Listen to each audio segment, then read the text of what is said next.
أعوذ بالله من الشيطان الرجيم. بسم الله الرحمن الرحيم. علم القرآن خلق الإنسان علمه البيان الشمس والقمر بحسبان والنجم والشجر يسجدان والسماء رفعها ووضع الميزان ألا تطغوا في الميزان وأقيموا الوزن بالقسط ولا تخسروا الميزان والأرض وضعها للأنام فيها فاكهة والنخل ذات الأكمام والحب ذو العصف والريحان فبأي آلاء ربكما تكذبان خلق الإنسان من صلصال كالفخار وخلق الجان من مارج من نار فبأي آلاء ربكما تكذبان رب المشرقين ورب المغربين فبأي آلاء ربكما تكذبان مرج البحرين يلتقيان بينهما برزخ لا يبغيان فبأي آلاء ربكما تكذبان يخرج منهما اللؤلؤ والمرجان فبأي آلاء ربكما تكذبان وله الجوار المنشآت في البحر كالأعلام فبأي آلاء ربكما تكذبان كل من عليها فان كل من عليها فان ويبقى وجه ربك ذو الجلال والإكرام فبأي آلاء ربكما تكذبان يسأله من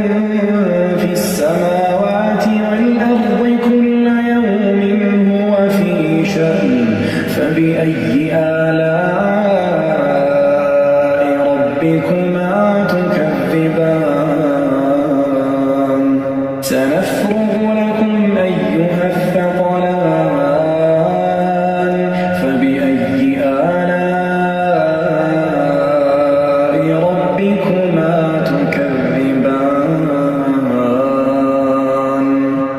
يا معشر الجن والإنس إن استطعتم أن تنفذوا من أقطار السماوات والأرض فانفذوا لا تنفذون إلا بسلطان فبأي آلاء ربكما تكذبان يرسل عليكما شواظ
فبأي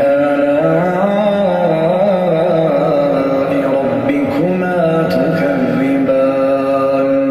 يعرف المجرمون بسيماهم فيؤخذ بالنواصي والأقدام فبأي آلاء ربكما تكذبان هذه جهنم التي يكذب بها المجرمون يطوفون بينها وبين حميم آن فبأي آلاء ربكما تكذبان ولمن خاف مقام ربه جنتان فبأي آلاء ربكما تكذبان ذواتا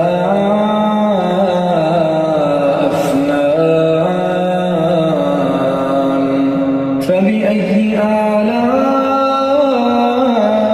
ربكما تكذبان فيهما عينان تجريان فبأي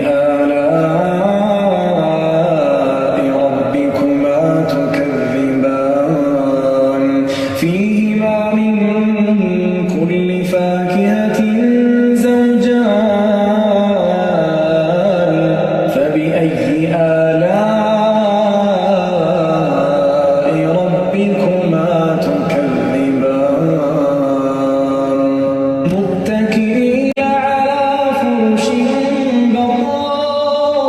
بطائنها من استبرق وجنى الجنتين دان فبأي آلاء ربكما تكذبان فيهن قاصرات الطرف لم يطمثهن إنس قبلهم ولا جان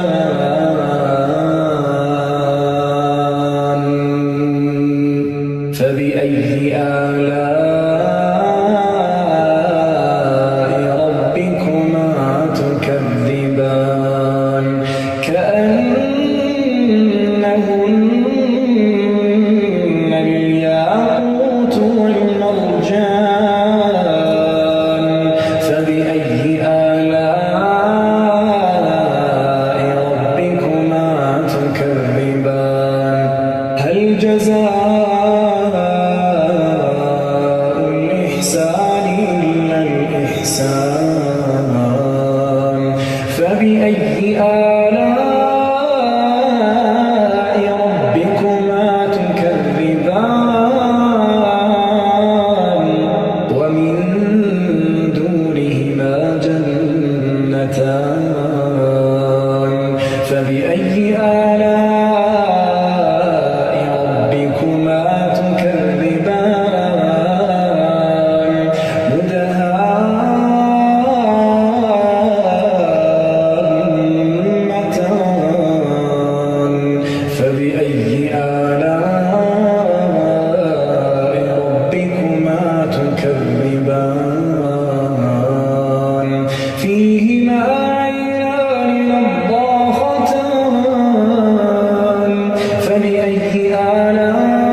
حساب